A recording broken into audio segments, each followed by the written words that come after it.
Missionary Baptist Church. And the chairman of our committee, Brother Dorsey, is under the weather, so we're pitching in for him tonight. So bear with us as we go along through this process. If you don't mind, with the candidates for the City Council, please come on up front to the table where you see the name tags. And we have one visitor from this region, so you will sit next to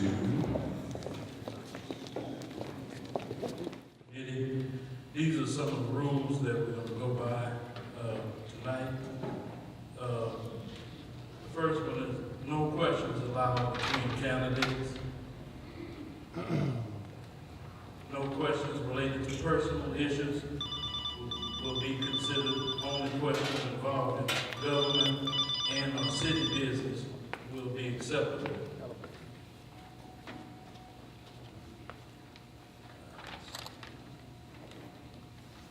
Questions and response must be handled within time frame allowed. Times allotted, 3 minutes will be allotted each candidate to introduce him or herself and campaign goals. A buzzer will sound when 30 seconds remaining of allotted time, and again at the end. 1 minute will be allowed to ask a question. A buzzer will sound when 10 seconds remain of allotted time, and again at the end of allotted time. Please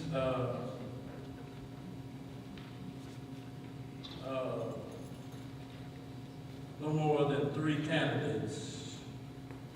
2 minutes will be allowed for each response. A buzzer will sound with 30 seconds remaining of allotted time, and again at the end. And once again, I just want everybody that we're in holy ground, and that we want everybody to respect God. If we feel something is not right, we will stop.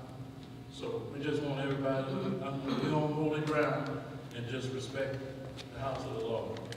Thank you.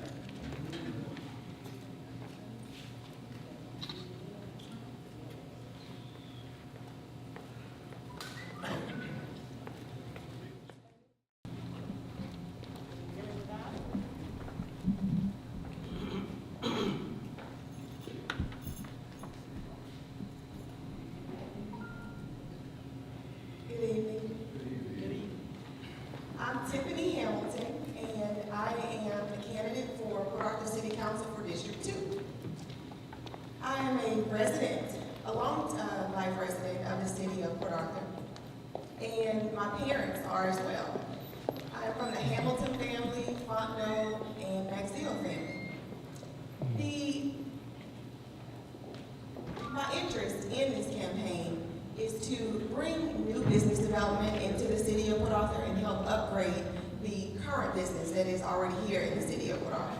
I will focus on housing, employment, and crime. My background is in business marketing, business development, and business finance. So from that experience, I have the opportunity to maintain and create new relationships that will be able to offer funding needed to take care of infrastructure. Infrastructure goes beyond building bridges in our streets. Although that's a major concern for our community, we still have to have the funding available to support those projects. Also, I know that I have the studies. I know that I've attended the workshops, that I've read the books, that I've spent time with leaders in the community, not just this community, but from all across the country, to be able to support what our city needs. I truly believe that our emotional status has to be managed when we're dealing with the business needed for our city. So that means anything that is negative, that is going to downgrade us as the people of the city of Port Arthur or on a board shouldn't be welcomed. And I want to be able to neutralize opposition and have a new mindset have a new generation come in to help uplift everything that's already been established here in the city of Port Arthur. We have a lot to offer. And for my age group, a lot of us are leaving the city because we don't feel there's opportunity for us to stay here. And so now I've become mad enough to want to do something about it. I want to stay at home. And I want my family and my friends to have the opportunity to be able to stay here in Port Arthur. But we have to have the jobs available to do it. We have to have adequate housing for that. We also have to be able to work with the departments within the city of Port Arthur as a team to be able to keep down the crime as well. If you have any questions, my family and I, we have t-shirts on like this. If you see us anywhere in the community, you're more than welcome to stop us and ask us whatever questions you may have.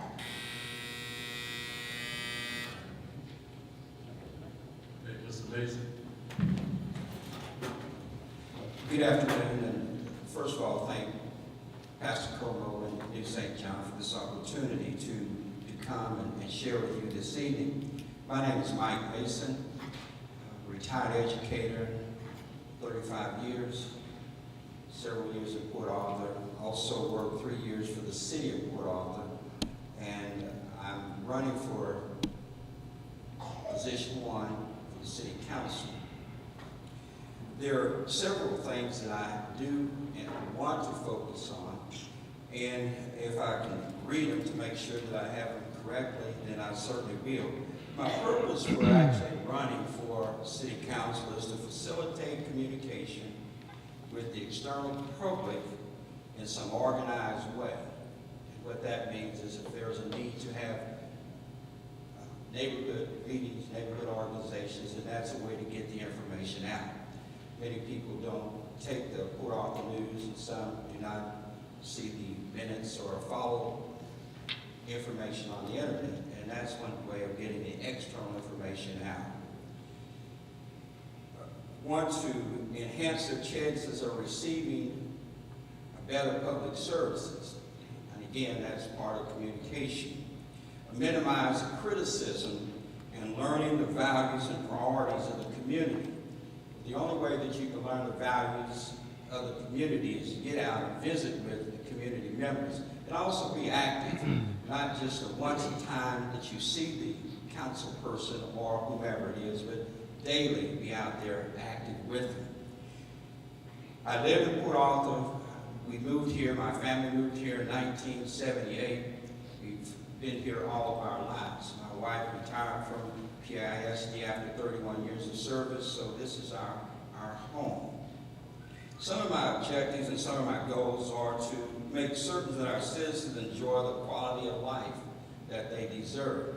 While working for the city of Port Arthur, we happen to have a program called the Neighborhood Stabilization Program, which was to purchase tax foreclosed property on the west side, and also it was to work cooperatively with Southeast Texas Regional Planning Commission and the state of Texas for rehabilitation and renovation of homes that were devastated by the hurricanes of Ida and Ike and Rita. And I was fortunate enough to be able to be in that program. We were able to provide housing for individuals. We were able to provide lots to some of the residents on the south side or on the west side who had substandard lots.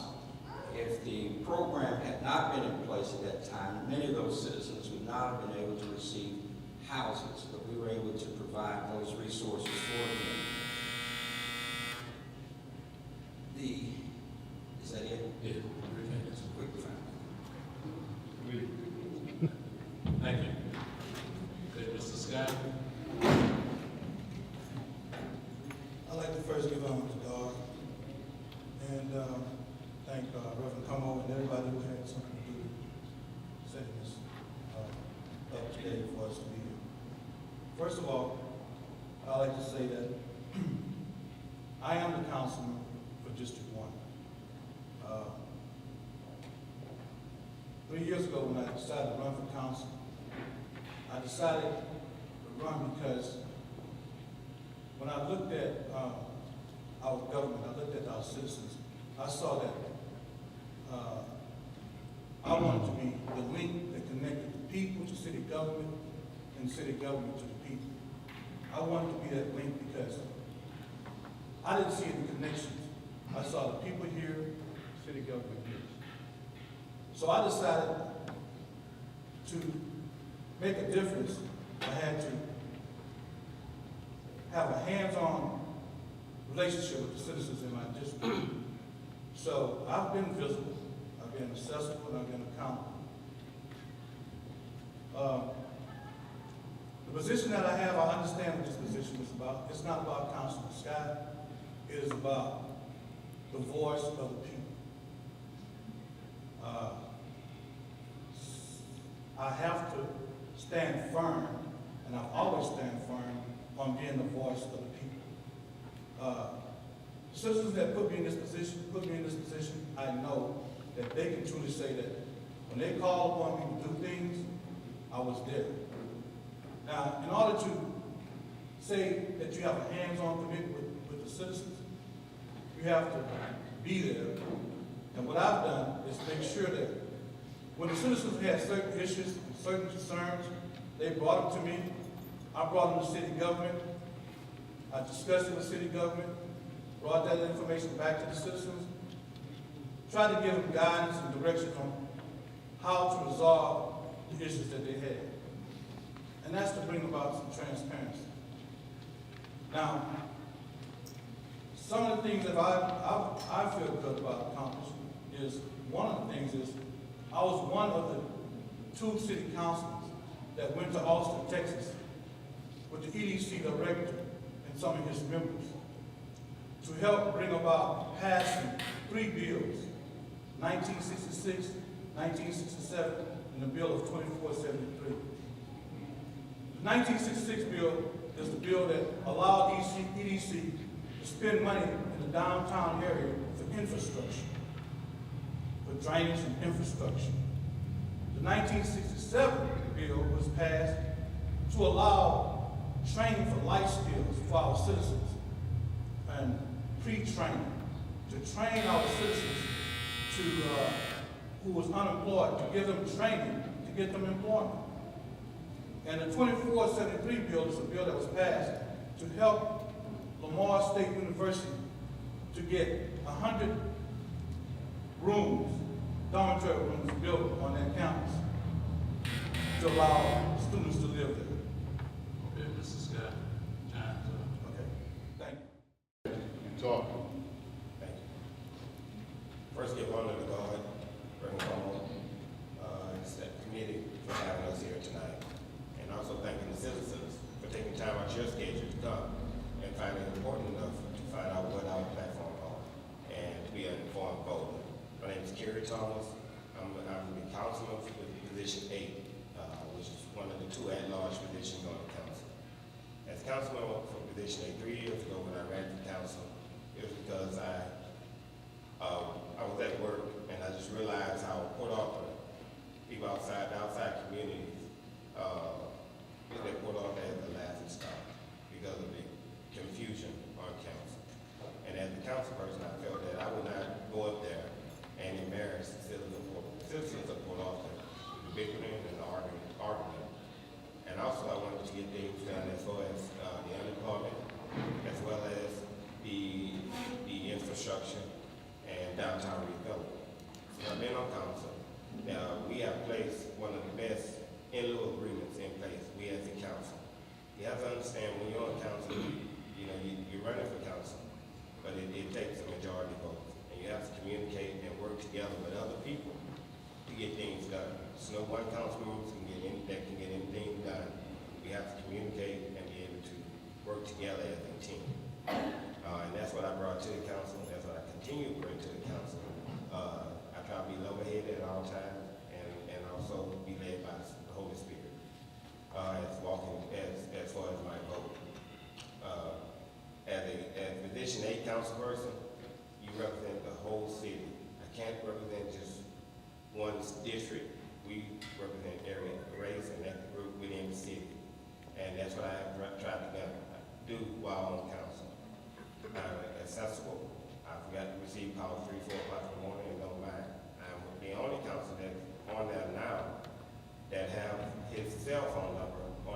government channel so that you can contact me at any time. I guess it's a city cell phone, and I feel that it needs to be on the government channel, so that's why I asked that my cell phone number put on that government channel so that I can be contacted anytime, and it's been well used from that channel, definitely, at any time or not. But that's why I ran for this position. And when you become an elected official, you are the needs of the people, and that's why I'm happy that I won this position. I'm happy to be in this position, and I will continue to work for you, community, and the citizens of Port Arthur. I spent 9 years on the Economic Development Board. I've been part of AAU basketball. I've worked with the children in this community, and as a council member, I will continue to work for you, people of Port Arthur. Thank you. Good evening, everyone.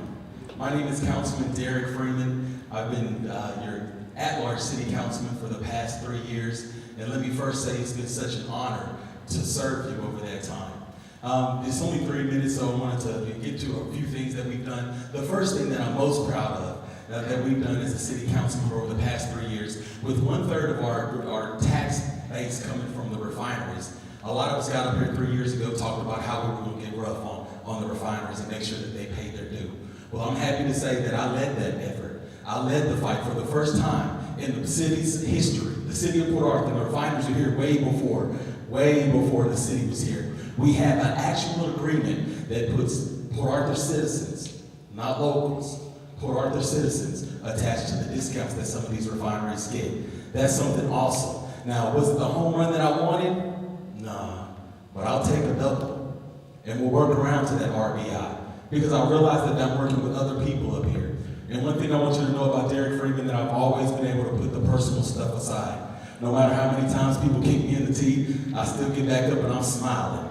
No matter how much somebody talks down on me or my family, I'm still back here smiling. Because I never, ever want something personal to happen to me that blocks the blessings for our citizens.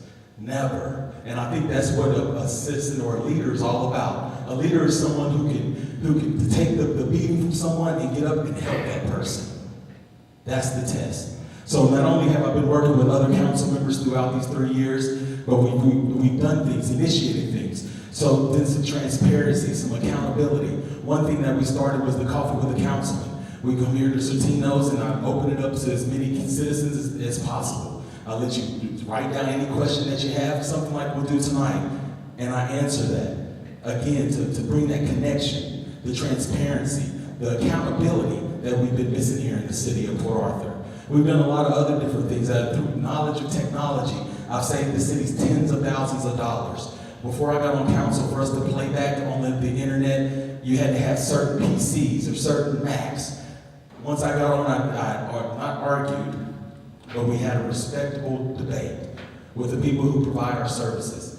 And through the debate, I was able to save the city $30,000 just on tech knowledge. I'm committed. I want to serve. I'm here to serve. And I always know that to get a blessing, you have to be a blessing. So I want to thank you for allowing me to sit in this position and have the capacity to be a servant to you. Thank you. Good evening. First, giving honor to our Lord and Savior, Jesus Christ, to Reverend Como, to my pastor, Reverend Robert Perry, and to our mayor, and to the speakers.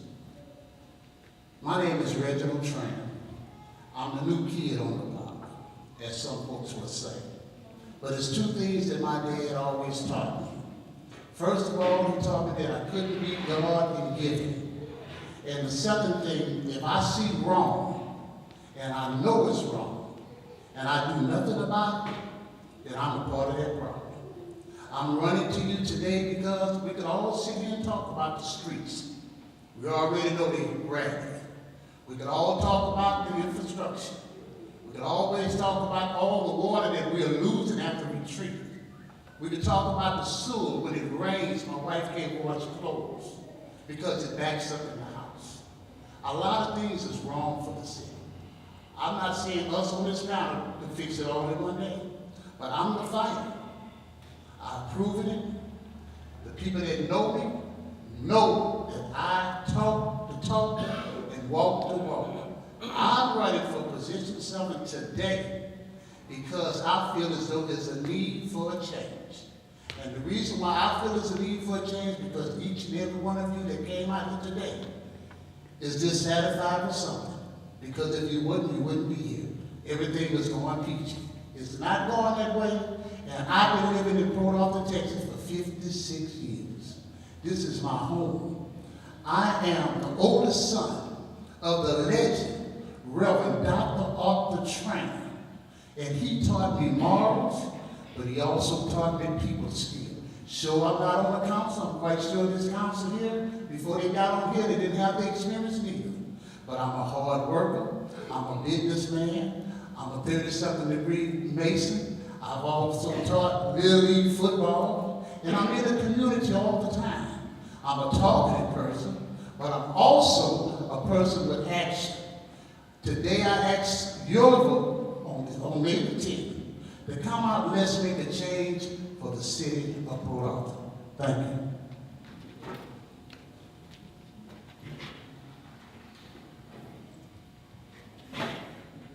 Good evening. I'm Laura Miguez. I grew up, my maiden name is actually Ortego. I grew up in Port Acres. I've recently built a new home with my new husband and my family. And we've planted some roots. And we want to live in a city that our children and our grandchildren can be proud of. And my motivation for running is due simply to the fact that I don't like all the negative talk about Port Arthur. I believe Port Arthur has tremendous potential for growth and opportunity. I believe Port Arthur already has tremendous people, small businesses, little mom and pop shops that deserve recognition for the hard work that they put in. And I believe that if we start with small little groups within the communities, for instance, I have plans to meet with a little group in El Vista. You don't go to the mall and see 1 or 2 signs. People are working in Port Arthur, people are sacrificing themselves in Port Arthur, and people are prospering in Port Arthur. And I believe that that can be taken across the city, downtown, the island, everywhere. All we need to do is get people to start working together and communicating, and we can make a difference. And I believe I can be a voice to help contribute to that difference. Thank you very much. Good evening, ladies and gentlemen. My name is Stephen Mosley. I'd like to first thank Pastor Como and members of New St. John Missionary Baptist Church here in Port Arthur and visiting citizens here today. I'm running for District 4, Council District 4, because I think that I'm ready. I've had the opportunity to see things from a different perspective than most folks do. We operate a radio station in which I am the Chief Operations Officer for the last 10 years, the Breeze Radio Station. I also operate Truth and Education Corporation, been for 14 years. I've also been a community activist and volunteer in Port Arthur for 40 years, since 1974. So I think I have a pretty good idea what's going on in Port Arthur, and I think I have a pretty good idea what the problems are. So what I like to do as councilman of District 4 if elected is, in addition to a lot of problems that we see and experience with our roads destroyed and poor water lines and all, some things that I think we need to look at, because when we look at so many things specifically, we forget about so many other important things. And as I stand before you, here's some of the things that I look at, I think, from some of the callers we get at the radio station who have told us, don't forget these problems. They say we need to make sure we establish a compliance officer and agents for industry contracts. Why? Because our people are not getting employed. They say that we should have federal contracts involving minorities and women and handicap-owned businesses, because our businesses are not getting business contracts. They say we should have an action plan for redevelopment of downtown Port Arthur. I agree. I've got a plan. They say we should have an action plan for Pleasure Island. I agree. I have an action plan for that. They say we should have medical, housing, and housing reimbursements funds for displaced residents due to industry release increases. I agree to that, because we need to have that. When you run out of your house and you're told to stay in your house because chemicals are floating around, and you go to the doctor and you can't pay for it, and you pay for it out of your pocket, you need to be reimbursed. And I think these are some of the things we need to look at. Also, the City of Port Arthur and the Port Arthur Independent School District Partnership that aggressively prepares our students for the workforce. I agree with that. Why? Because anytime our kids go to school and graduate as seniors, they become prospective employees. And if they're not prepared through a combination of partnerships with the school district and the city, we lose kids to other states and cities. And lastly, we need to have a more collaborative and uniform partnership regarding the city's communications efforts. Why? Well, because you need to know. And that's what we do at the Breeze Radio Station, and that's what I do as an individual, as a 40-year activist in this community, is make sure you have a right to know. Thank you. Thank you. Good evening. First, give unto God, the author and finisher of my faith. Pastor Como, Sister Como, thanks, Sanctuary. We appreciate it. My name is Caprina Ann Richardson Frank. I'm 51 years old. I am a resident of Port Arthur. I'm a vice president / business developer of Community Bank. I have been in banking for 28 years. Why am I running? Because I believe, without a doubt, that the gifts that God has given me, that I can serve this community. Everything that my cohorts have said is absolutely true. The Bible says without a vision, the people will perish. But we can talk all night, but we gotta be active. We gotta be active. My heart is here. I'm born and raised. I'm a mother of 5. So I can run a business at the bank, but I also can run a business at home. So I appreciate your vote. I am running for position 8. Thank you very much for your time. Hi, my name is Maria Block, and I'm running for District 2. And the reason that I'm running, some of you might already know me, because I ran twice, and I haven't made it. This is my 3rd time, so 3rd time's a charm. But Abraham Lincoln also ran 4 times, so this might be my time. I have 5 reasons why I want to run. This is only the 5, but there's a lot more things. I feel that each segment of our community should be represented by everyone. As I toured District 2, and I did that before I decided to run, I was astounded at what I saw over there. It's like a forgotten district. The streets and the mud, and it was the day that it was raining when I went over there. We need to pay attention more to all the districts, not just one. City Council should focus on maintaining a responsive government that provides service to people. And everybody has said it, it's the street, the water service, especially here lately. I'm not kidding, I measured a hole in the street over in Griffin Park, and it was 10 inches deep. I noticed that they repaired it just this week. So we need to do that. We need to beautify we have a beautified department, and we should do more with that department. It should go out there. I see the mayor is here. She has done wonders compared to the last mayor about beautifying the city. At least Proctor Street doesn't look like a dead city over there. Rose Hill Manor, it should not be put before the public to vote. I think City's Council is responsible for taking care of preserving some of the buildings that we have here. Like you can see preserving the buildings, you can go anywhere in these little towns, all those buildings are preserved. You look down 7th Street, there's nothing there because all the historical buildings are gone. So I don't think Rose Hill Manor should be destroyed. I know there's money for the parks. Maybe some of that money can be used for that. And if I'm elected, I will throw a big fundraiser just to get the money for that. When elected, my goal is to work with city council members to reach all goals pertaining to the city in a harmonious working spirit to resolve this issues. I didn't want to say about myself, but I was on the EDC board. I founded Bethlehem on the boardwalk. I'm on Flint Hills CAP group. I'm on the Port Arthur Independent School District Foundation, and I have taught children for 30 years at Sunday school, and you'd be surprised at what you can do with children once you have them in your hands. When I was in Houston, I was on the city and the state government. I was on the board of 10 to redevelop down Houston. And because at 5 o'clock, everybody went home. Is that my end? Everybody went home, so we decided to put the baseball park there so people would stay in town. And the rest is history. Thank you very much. Let's give the candidates a hand.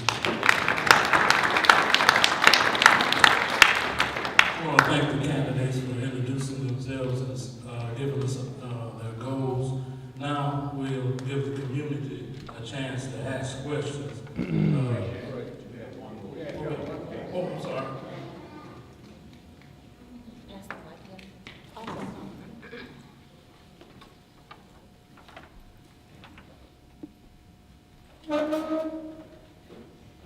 Good afternoon, excuse my tardiness. Just came out of town from a meeting. But thank God that I'm here today. My name is Laura Rideau Harrison, and I am a native of Port Arthur, Texas. I've ran for office before. I'm running for position 8. And I know the needs of this city and have discovered them over a period of time, and know that the major issues are all major. Every issue we have in this city is major. Although council been working towards some of these goals, all of them are still not met. And sometimes a different perspective can put a new view on things. I am an environmental specialist. We don't have one of those on council. And I think my insight into the city on that note would help. I know that we have an issue with our water supply and the leaks that are terrible there, and our system, our school system. So the leaks are so bad. We don't need to have rain because we have enough leaks to water our city. But we need to get those repaired and get off the consent decree that we're on, which is a probation through the TCEQ, and I understand how to handle that and any other issues that may come up on that level. We appreciate industry for being here because industry nourishes the city.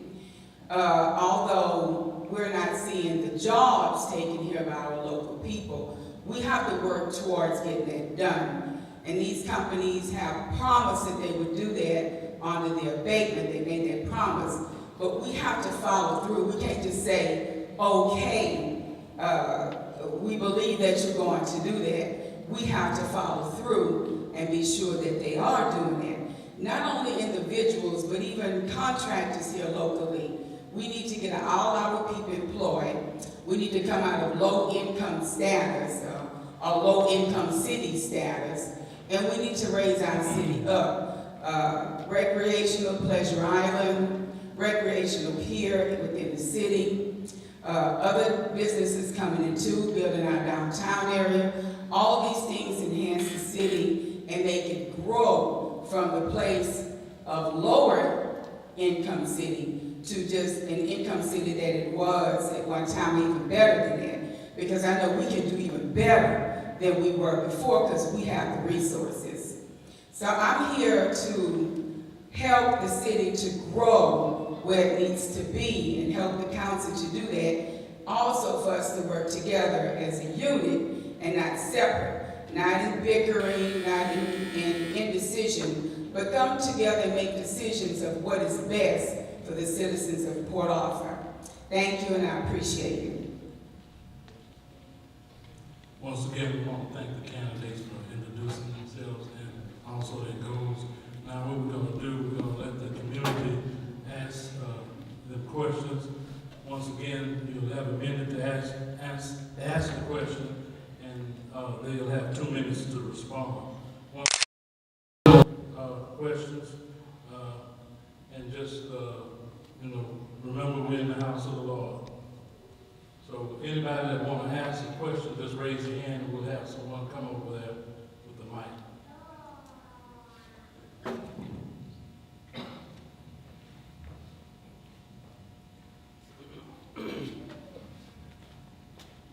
Yes, how's everybody doing today? Basically, I was wanting to ask the panel, and also a second one for, I believe, Ms. Hamilton over there. But first off, I just want to know, has anybody received any PAC money? When I say PAC money, I mean, or support, I mean from United Port Arthur Citizens for Good Government, and also the PAC 100. That's basically I want to ask everybody. And also from Ms. Hamilton at the end, when you said something about housing, when you say you was looking for good housing, would that be something as support of Edison Square? Thank you.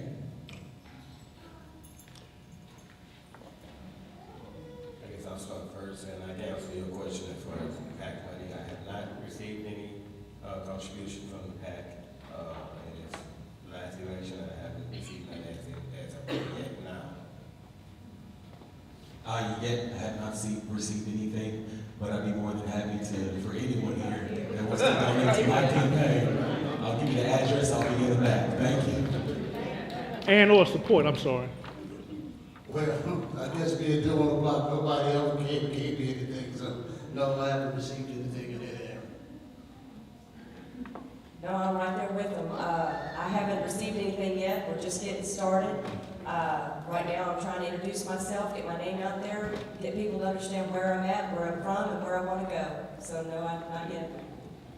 No, student that does not receive any PAC money is self-insulated and is prepared to run a clean race. No, I haven't, but I'm gonna be in the back with Mr. Freeman if you want to donate tonight. No, I have not. Did you want to know about housing? Oh, was that one question for that Ms. person? Hamilton. Oh, okay. No, I have not. They can give it to me though.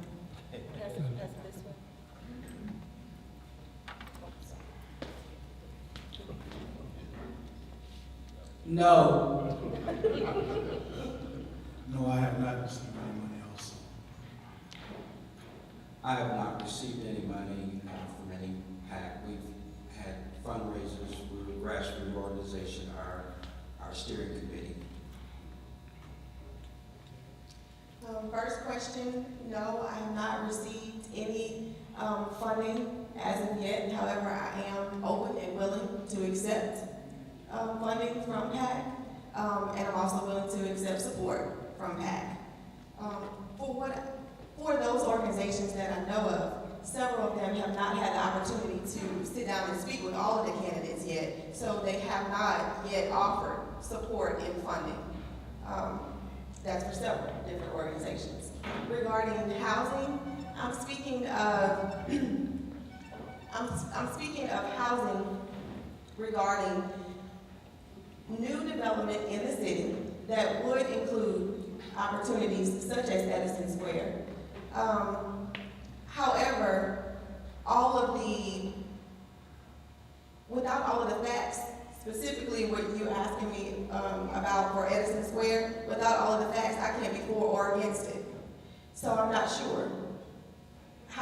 Was that question specifically about Edison Square or overall housing? That question was specifically Edison Square, because I heard you said housing, and I was asked if there would be something related to it.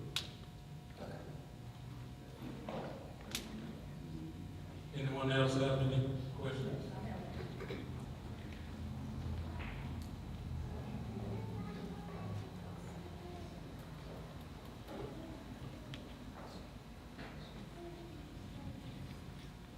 I heard the question from the gentleman, and I would like to piggyback on what he asked. And I understand that perhaps some of you have not met with any of those powerful PACs in Port Arthur, because they probably have not interviewed everybody yet.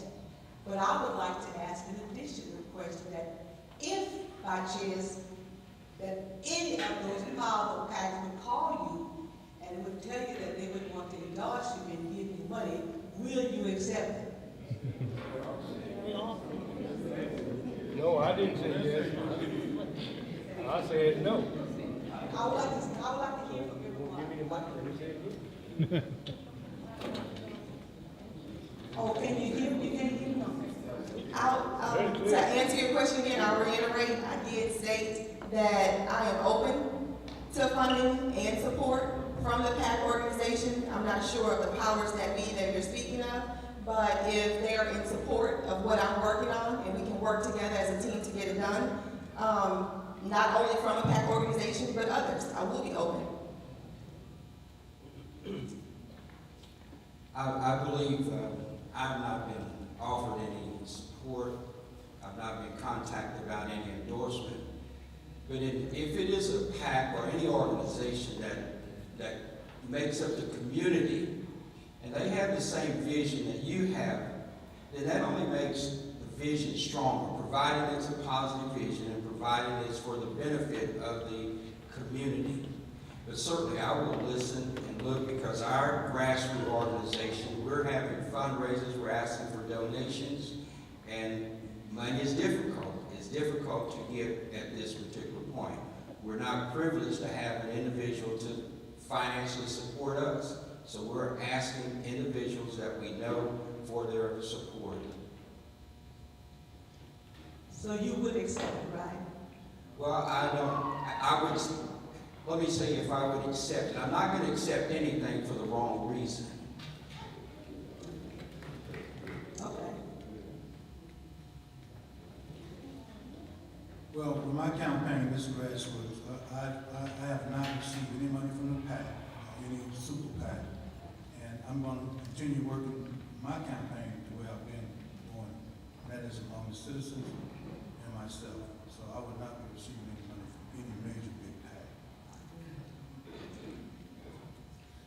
As well, I've not received any funding from anyone, any PAC either. But if somebody wanted to support me, then we would have to discuss that and see how it would best fit my campaign. So it's not that I'm saying yay or nay. I don't know until I speak with them. I have not received any money from PAC. I would not turn down any money, but my vote, because you offer me money to support my campaign, you must understand that my vote is not for sale. I'm here for the Citizens of Port Arthur. I'm led by the citizens of Port Arthur, and what's best for the citizens of Port Arthur. Then I reiterate, whenever I meet with individuals that want to support me, I let them know that my vote is for the citizens of Port Arthur. What's best for the citizens of Port Arthur. And it may be times that you may not agree with my vote. I appreciate your contribution, but you may not agree with my vote at times. Good evening, Ms. Samuels. Definitely, if someone wanted to donate to my campaign, I'll give them the address and let them donate to the campaign. Now, if it's money that they think comes with some type of strings attached, you can keep it. Again, like what Councilman Thomas said, it's not for sale. But if a powerful PAC or a powerful Miss Julia Samuels wants to endorse Derek Freeman, I'd be more than happy to take that endorsement. Thank you. Once again, like I said, I'm the new kid on the block. I really don't know what that is, to be truthfully honest. But my campaign is family oriented, citizenship oriented, and all my blessings come from above. And that's where I need that conversation. I have to 100% agree with Mr. Trainer. I have a tremendous blessing that I have the opportunity to self-support my campaign. I haven't asked for any money. I haven't received any money. I have had some coworkers who are friends who have asked to do a little barbecue fundraiser or something like that. I will absolutely not turn down anything like that because it helps get my name out there. If anyone wants to give me money, then I'm right there with them. I'm willing to accept it, but I'm in the same position. My vote is not for sale, so that's why I'm doing everything I can to make my campaign as self-sufficient as possible, so I don't have to have any misled or misinformation or any kind of hesitancy. I want everybody to understand my vote comes from the heart. I am spirit-driven. God guides me, and God will guide my vote. Thank you. Thank you. Yeah, my name is Stephen Moses, and I've indicated more times than a few that my vote is not going to be purchased. My participation is based on my belief that what is accurate, what is true, what is factual is what I work with. And from that, I have had contact from one group, and my question to them was to send me some information about the name of your group, your members, and what you have done in the past to help move Port Arthur further. I have not heard back. Alexander, if every one of us in here will put give me $20, that would be considered a pack. So would I accept any? I sure would. If we have the same vision, a new vision for the people, if we have the same vision, would my vote is for sale? Absolutely not. But if we all put our money in right now, you can call it a pack. So yes, I would. And I'll be at the back of the door. Well, I just got married 10 months ago, and he's financing my campaign.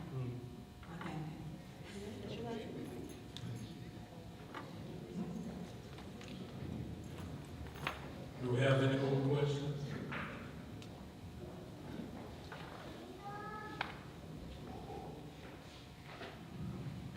Good afternoon. I have a question because I work with the low moderate income families on a daily basis. These old people come to my office, they have possums in their house, the roof's fallen in, it's cold in the winter and it's hot in the summer. Now, since we've not decided to give them another place, because most of them can't take care of their own homes, they're old people, they need help.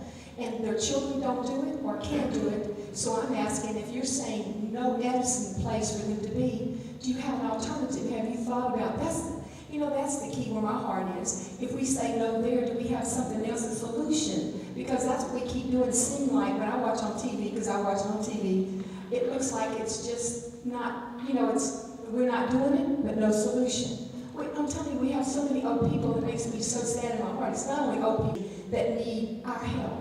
So my question is, if you say no to Edison, what is the alternative? Or have any of you given that some thought? Where's these people going to go? Because most of them are getting tickets out of town.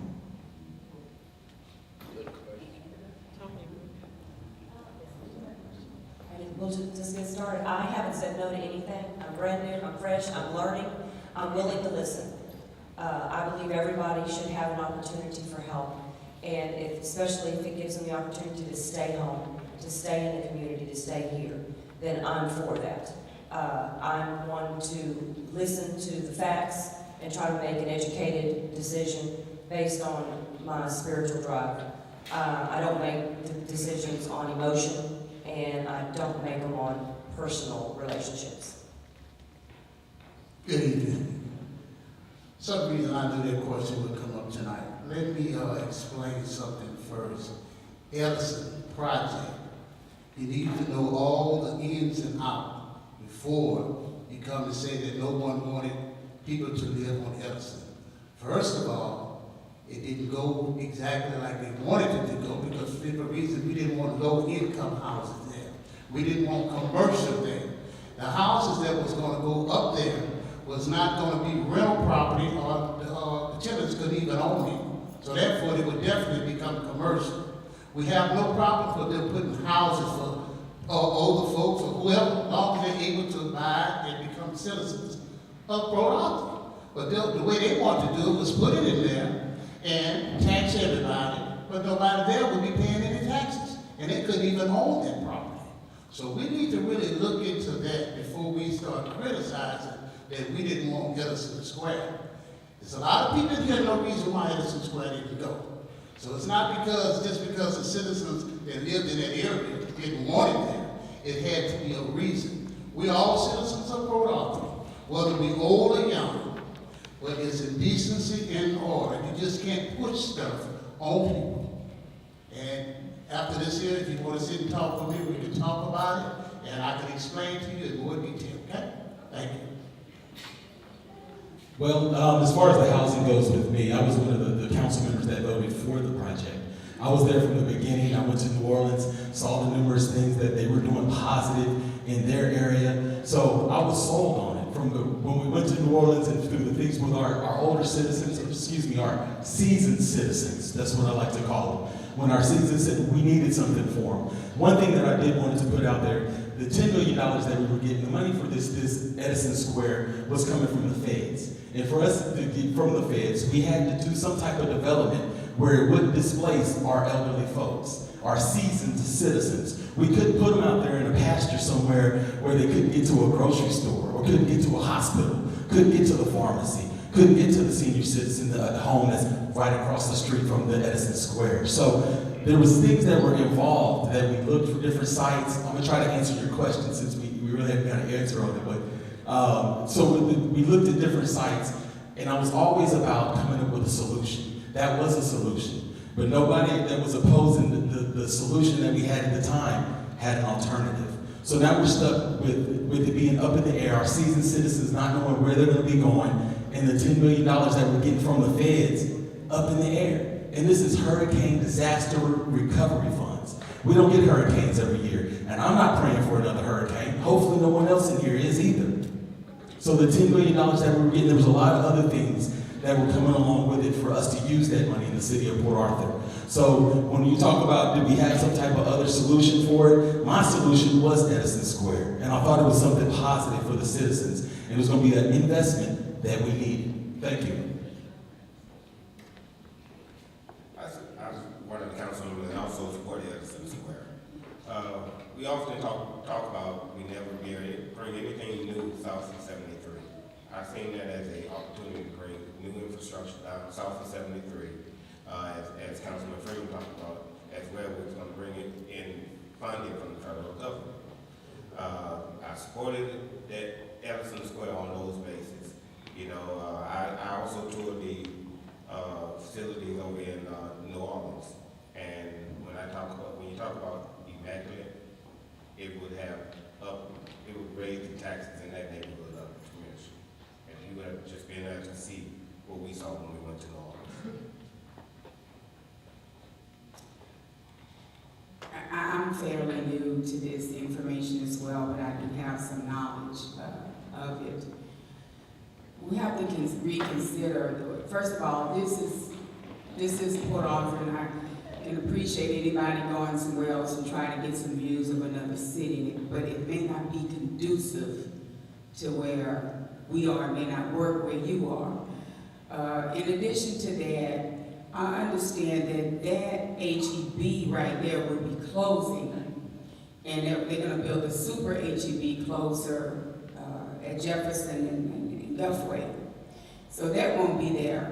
What has to be reconsidered is the geographical area. We're talking about senior citizens.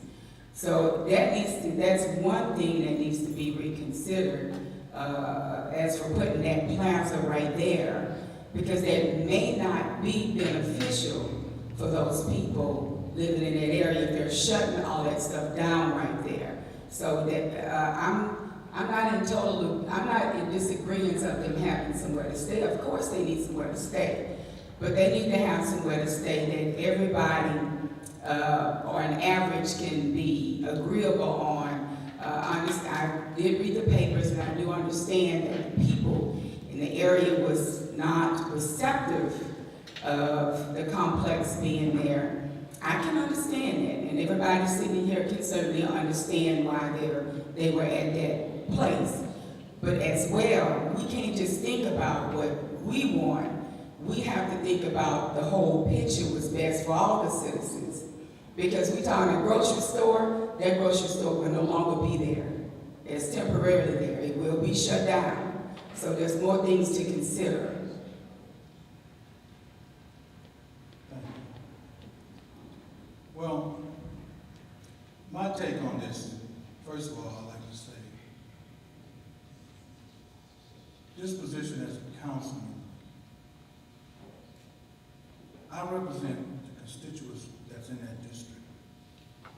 And each councilman represents citizens, constituents. Now, the thing that's not said, I'm not against senior citizen housing. That wasn't the thing that was the problem. The state law states that if 26% of the citizens in that particular area oppose that project, then it takes a supermajority vote by council. They did not have a supermajority vote by council to pass this. What happened was, we had, well, I'm not going to go there, but we had accepted some more signatures after the time that the 26% of the signatures came up, which created the percentage of opposing to drop under 20%. So therefore, it no longer took a supermajority vote, but this was done by council members. This thing went back to the zoning board, and they went against the decision of the council. Now, the 26% is the 20% is the state law. That's not nothing, this is the state law. Whenever you try to put something in a certain area, if someone wants to put something in your area, and you're my constituents, and you voted for me, and you say, Councilman Scott, we don't want it there, then I have to support my constituents. Now, this project came to council. It was up to the developer to find a new location if 26% of the people opposed it. That's his job. Now, I was told that they had another area to put this project. But somehow, the developer went in and just stated, it's going to be done. And you had citizens opposing. This whole thing, I'm all about housing for senior citizens. But we cannot push things in citizens' neighborhood when they oppose it. Now, if you wouldn't have had 26% of the people opposing it, then hey, it would have taken a supermajority vote. But when you got a large number of people opposing something in their neighborhood, we as council members have to understand, these are the people that voted for us. These are the people that we represent. And that's what I understood. And I do believe that, hey, no, we shouldn't lose the money, but that developer cannot go in, no developer can go in nobody's neighborhood and push something and think they're going to get it done, regardless of how the citizens feel. So, again, this is not about not wanting to help senior citizens. I definitely want to help senior citizens. That was my question, sir. Is the solution? Okay, the solution is that developer must find another spot to put it. That's the solution. That's the solution, because if that developer don't find another spot to put it, what you want to do? Push it upon the citizens who oppose it? No. And this is, again, like I said, this is not about not wanting senior citizens to help senior citizens. Not at all. But we as council members must remember, the people that vote us in are the people going to keep us in. And that's what this whole project is about. Okay, thank you, Mr. Scott. Thank you. We need to kind of move along because the school board needs to, so kind of limited what you have to say. Ms. Freeman, I also have a passion for those that are in need of housing. As you know, while working for the city, we really worked hard to try to find housing for those that could not afford it through the purchase of property and so on. I don't have a solution. I have your passion, and certainly there is a solution within that situation. It's just a matter of an organized council being able to work together to come up to something that's feasible for everyone involved.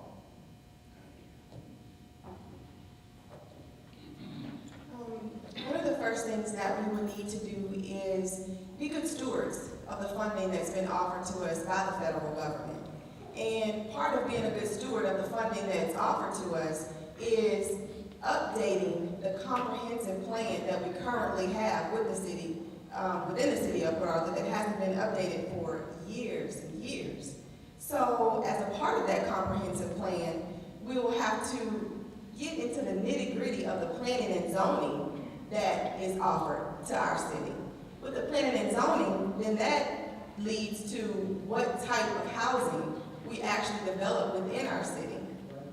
So with the housing that we do develop within our city, we definitely want it to be affordable for our citizens, but also help them to take personal responsibility for their families, their own housing. But we as citizens also have to take personal responsibility as to who we're going to help. My family for years, along with our church family, has asked for materials that have been donated to us, and we ourselves go out and fix roofs, the roofs of people's homes, or a ramp if they're disabled, or fixing their draining and plumbing. And we don't ask any money from anyone in the city. So one of the first things we have to do is take personal responsibility for ourselves for the things that we want to change within our city. And if you know that someone's grass needs to be cut, you need to cut it. Don't wait for somebody else to make a difference when you can do it right now. We got one more question, and that'll be it for the city council. And if y'all respond, 2 minutes. Okay, my question is a two-part question. Well, first of all, the reason I write a lot of editorials, routinely in the Port Arthur News. And the reason I do that is because I realize that with complacency and without discontent, there is no growth. So one of our problems that we have here in Port Arthur is public apathy, as you can see from the attendance we have here. Once before there was a town hall meeting at Sacred Heart Church, and I can count myself, the mayor, and maybe 3 other people that were here at that time. It was a very informative town hall meeting. Joyce James from Health and Human Services and Judy Bowman with CPS gave us demographics, educated us on different things that we needed to know about our community and how we could improve it and our children. And so many people miss that, okay? And my question is, I've heard a lot of you talk about what's best for the citizens and so forth, but my question is, how do you feel about actually doing the work and finding out what the citizens believe is best for them? And how do you feel about town hall meetings? And when you know that a particular item is paramount, is top of the list for the citizens or your constituents, as you put it, Councilman Scott, when you know that this particular issue is top priority, then how do you feel about reallocating funds from that priority to another one without first going back to the citizens? Do you understand the question? Because I can reiterate it. You got 10 seconds. I believe they understand it. Yeah, am I right? Okay, you can answer. Town hall meetings, reallocating funds, and just. I'll start. I do believe that camaraderie is very important. I also believe that we have to give the opportunity for people's voice to be heard and actually have it to be heard in a constructive manner. Education of the citizens is important because a lot of times we can voice our opinion, but if you're not speaking that opinion or your concern to the right party, then nothing is still going to be done. And that's where the disconnect comes a lot of times, is because our voice is not being heard to the right person. I do believe that we are a voice, as if I'm already there, right? As council, a voice for the citizens. However, that citizen voted you into the position to be able to make tough decisions when the time comes. And so it depends on what that decision would be to know if we had to bring it back to the city. The citizens always have the opportunity to come in and voice their opinion. I have planned to have town hall meetings. Part of my supporters have actually invited people over to their houses so that I can go and talk to them, so we can have that one-on-one relationship. My family and I have been door knocking every weekend for about the last month and a half to introduce ourselves to the community. So it's very, very important to hear their voice, but to also educate them so that it can be done constructively. I think your question is very important because I do believe in communication. I believe that you have to communicate what you want to do. But in order, when you have a problem, I think there are several things that need to follow. If you have a problem, you just can't say, I'm going to solve this problem. I think you have to analyze the problem first, find out what it is. You have to go back to the beginning as to why. As far as allocating funds, there are some stipulations, some situations where the federal government or the state will say these funds can only be used for this. Not allocating, reallocating once they've already been allocated. Well, again, there are guidelines that determine how those funds can be used. Right. And certainly that's one part of the analyzation, if that's possible. So those are some things that you have to find out actually if those funds can be used for a different purpose. But I do strongly agree that communication is one of the most effective ways of solving problems.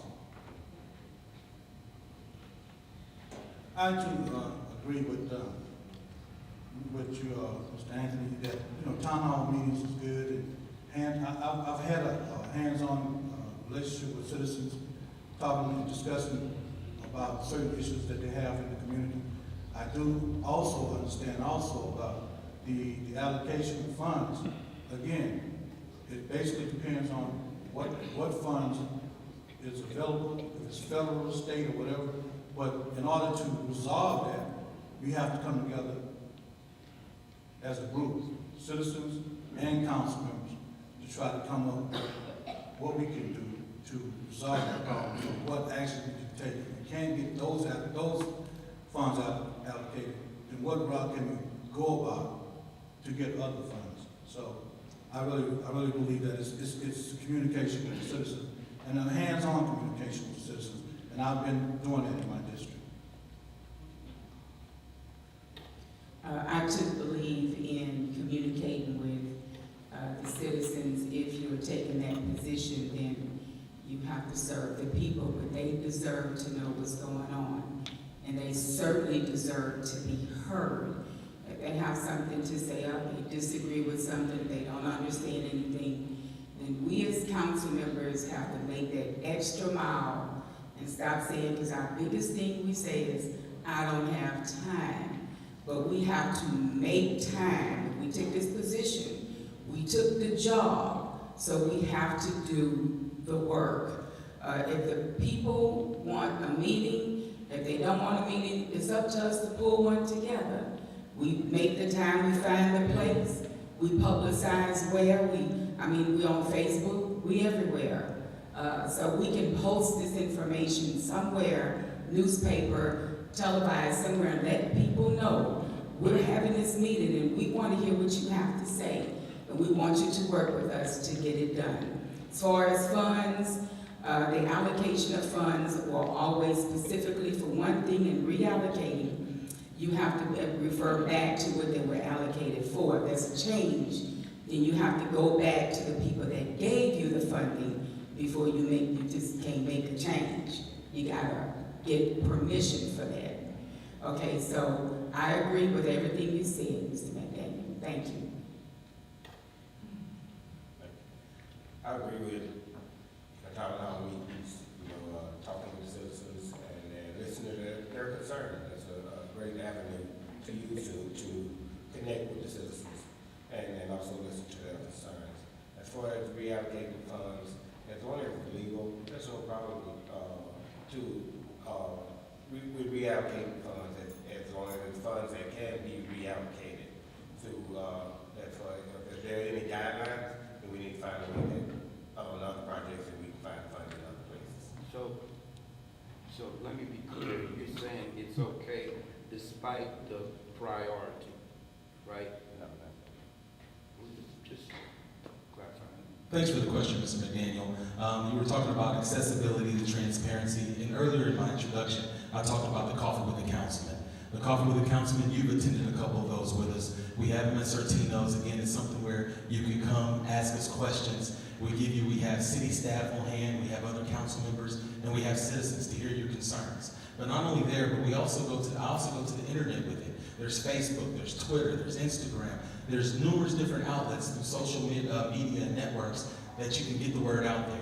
And I've always made it a conscious decision at the top of the line to make sure that I'm always getting the information out there. We don't have a public information officer in the city of Port Arthur. So the only way you get the information a lot of times is through different social media outlets. So I always make sure that I get out there and I try to inform the citizens about what we're doing and where we're going. You also talked about vision. How do we make the plan, or how do you get in there and do the work? One thing that I want you to know about me is I know how to come up with the vision. I know how to see the vision. But not only that, I know how to write it down and make it plain. And then I know how to run with the vision. So as far as working with other people, I know how to do that. I know how to make myself accessible, make the accountability be where it needs to be. And if anytime there's any questions, hopefully, if I haven't, we're going to work even harder. Anytime you can ask questions, my numbers, emails, there's at the transparency and the accountability and the accessibility, we've done that. But then also, I think you asked about how we reallocate funds. Now, as a city councilman, we make hard decisions. There's times when there's things that on one side, people like you, on the other side, people are gonna hate you guys when you make the decisions. But at all times, if there's something that's been controversial or it's been intense, I always explain myself. I never cower. At all times from the dais up there in the city council, if there's been a question asked of me, I always answer. If there's a vote that's about to come up, I always make sure that I explain myself. Thank you. Once again, we got to hurry up because Communication. We all agree on communication, but the question that you asked, would we take funds from the citizens? I'm running for position 7, so I'm having a whole lot of precincts. Hypothetical example, from streets to parks. Okay, streets to parks. If, say this lady here has a position of 2. I'm citywide.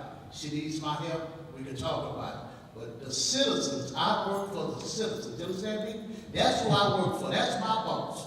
I would definitely make sure before I take funds out of your position to make sure that they agree about those funds. Whatever it be with the federal or whatever, make sure I let them know that, hey, this is what they're offering, this is what we can do.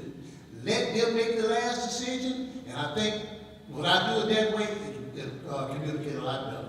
All this that we're talking about is fine. We already know about communication, town hall meetings, which half of them ain't doing, town hall meetings and this and that. But the number one job is that, what can I do for you? I agree on communication. As part of my platform is to help develop little groups, town halls, whatever you want to call it, where people have an opportunity to come forth and speak about what their needs are, what they see as issues. But to further that, if, with a seat on the council, I would want to actually reverse that communication and try to help the people understand what's going on at the city level. A lot of times people are complaining because they don't understand, they don't know what's going on. And if you can help them to understand more of the details of what's going on, especially when you're talking about funds and reallocate funds, all they hear about is my money, and if you can educate them as to what the reasons are behind, the funding, and if there is a need for reallocating, whatever it may be, as long as there is a mutual understanding and communication, I think that there can be progress. Thank you. I'm not going to speak to the issue of allocation because I think it's already been eloquently spoken about. But I think what your question is really about is communication, where the citizens get a chance to know what's going on. And I have dedicated my life and 10 years of it to the Breeze radio station, making sure that the citizens have a right to know what's going on. That's exactly what we do. Town hall meetings are good, the newspaper is good, internet is good, but they can't talk back. The Breeze radio station gives every individual, including the council members, In 2004, we built a radio station in City Hall. Stayed there for 5 years, dealt with the citizens, gave them every opportunity to call and ask questions, challenge the politicians. We gave all the mayors, the council members, the city attorney, we gave the school districts, the superintendents, everybody their own radio show, a 1-hour radio show. And so far this year, this term, only 2 have ever showed up consistently, as Councilman Scott and Councilman Lewis. So when you want to talk about what the citizens should know, whether it's going to be their money moved from one place to another, and how will they know about it, it's communication through radio that gives them the chance to talk to their council member on the dot. So you can't run away from that when you're sitting at a microphone and someone asks you, well, what are you going to do with my money? When are you going to fix my park? Why I still have ditches in the front of my house? It's radio. Townhouse meeting, absolutely. Town hall meetings, absolutely. It gives the community a chance to hear the truth, because you hear rumors in the streets, you believe the rumors in the streets. Community, town meetings are great. They're great. For us, the funds, I didn't say this, and this is huge. I have served on the EDC for 7 years, so of course I have come to, we've had that situation where we had to move funds. But it really, Anthony, it really depends on the situation, what we're looking at, if it's legal, what is the grant or whatever the fund is written for. You can't do it. Some things you can't do it. And then there are other times that it makes sense to do it. It all has to make sense. It has to make sense. Okay, Mr. Freeman mentioned all the electronics, but people our age don't go through all those electronics.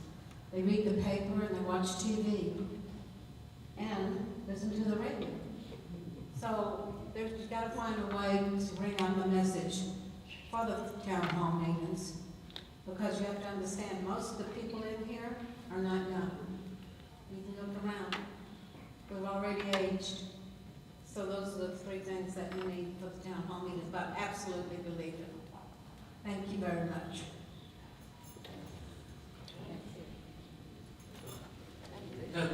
That's going to be all for tonight, because we have to give the school board a chance.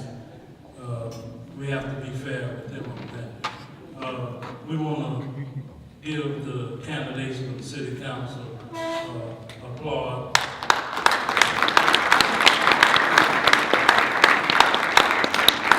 And we hope that everyone was able to get an answer to their questions. We just hope that we maybe have some more forums that will give more chances. But let's give them one more applause. Thank you.